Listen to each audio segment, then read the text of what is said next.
Thank you very much. And of course, I can resist by saying that this study of extreme event has been extremely interesting. Um, but let me say a few things about the role that science and research can play into this whole story. Science has a big responsibility. We have started all this business of climate change, and I've witnessed the transformation of a science that was basically hidden in obscure laboratories, worked on by obscure people and overworked students, into a major geopolitical issue. And so this, of course, has given us new responsibilities, has also changed quite a bit the landscape we're moving in. He also made clear that, as Florence has said, once people realize that climate is not this fixed sort of scenario in which our life move and is actually changing, and it can change, is changing, and it will change. Suddenly people realize how many human activities are based on assumption that the climate will always be the same. And so once you realize that, then of course, then suddenly things becomes very, very delicate, and people, of course, spend enormous time trying to quantify the impacts. And then at that point also emerge the fact that human activities are actually an active factor in the changing climate, because we can affect the climate. And people, of course, have gone even backwards and made extensive studies of past civilization to find out that the demise of civilization was caused by climate change, even if probably is becoming increasingly clear that was not the only factor. It's also becoming increasingly clear that climate has been a major amplifying factor in all this crisis.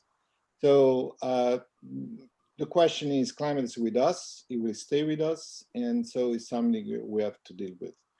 So I welcome very much the interest on the side of the private sector in understanding how climate information can actually become part of their decision chain. And the decision chain is a delicate thing because we produce data, that's our job, we produce data, but data must become information, and information must become understanding, and understanding must become decisions, and decision must become action. That's the chain in which we're all part, and where science can actually lead up to a certain point, at least to the place of producing understanding, and then we can leave the decision to somebody else that has to take decision. But our role, our responsibility, is to generate understanding that is honest, timely, at the right time. So for instance, I appreciate very much that this project, from inception to actually deliver, was about a year, that I found is a good time. And usually the science community tend to take 3 years for everything. That's sort of a standard.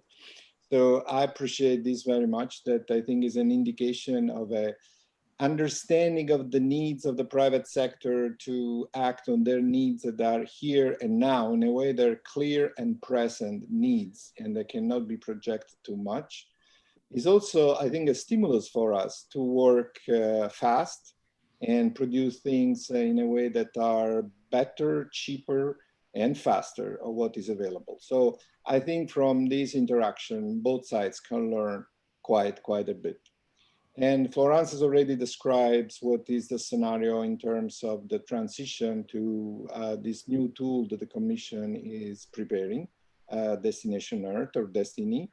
I have to say that in some sense, this is a culmination of a process that started from the transformation of the classic weather forecast problem as a deterministic problem to a more and more probabilistic statements as the range of the forecast was extended in time. And so including probability, immediately makes the risk a factor, and transform the problem from a problem of, in some sense, somebody's telling me this is going to happen, and well, we have to assess what this information that I'm giving you means for you, and for chain of decision. So the issue of probability, and in some sense, is transferring some of the responsibility on the user. And this means that the relation between the technology provider, the science provider, and the users must be really close, because only in this cooperation, then we can increase value on one end, we can increase understanding and generate more questions. It's our job, after all, generate questions and we try to answer. Hopefully we generate more questions than we answer. And so we're very happy when we go home in the evening and we have a lot of questions that are unanswered. Let me conclude, because this is also a special day, because this is the day that the last official document for the creation of the Italian National Weather Service has been published. So Italian Meteo is now a formal reality. And that's, of course, a reason of satisfaction. But it's also important because I think that a major component of the process I just described are institutions. You must have the right institutions in order to really be able to generate this process. And the center, of course, is one example of the right institution, the right time. ECMWF has been a success story because it has a model, an institutional model that was very successful. So I think it's important for Italy that we are at this juncture. Of course, there is a long way ahead. We still have to organize it. But I think it's important that we have it in place and so we can move forward. And I think I'll stop here because I tend to chat too much and then I'll take time from somebody else. Good evening.